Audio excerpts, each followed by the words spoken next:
I don't believe in big government, but I believe in effective governmental action. And I think that's the only way that the United States is going to maintain its freedom. It's the only way that we're going to move ahead. I think we can do a better job. I think we're going to have to do a better job if we are going to meet the responsibilities which time and events have placed upon us. We cannot turn the job over to anyone else. If the United States fails, then the whole cause of freedom fails. And I think it depends in great measure on what we do here in this country. Next Tuesday, all of you will go to the polls. You'll stand there in the polling place and make a decision.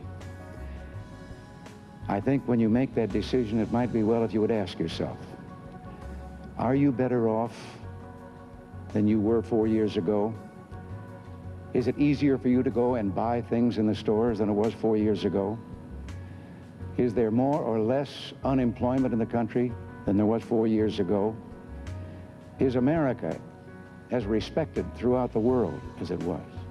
Do you feel that our security is as safe, that we're as strong as we were 4 years ago?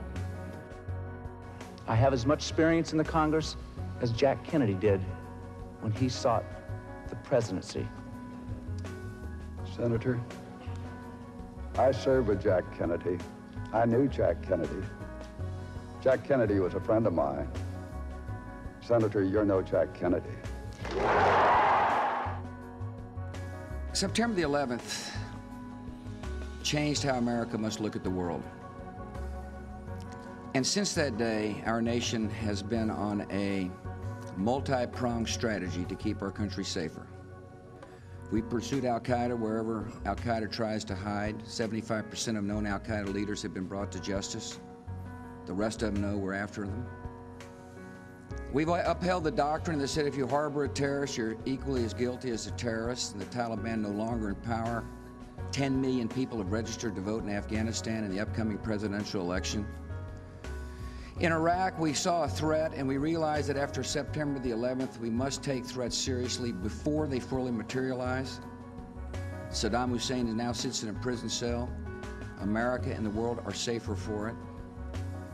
We continue to pursue our policy of disrupting those who proliferate weapons of mass destruction.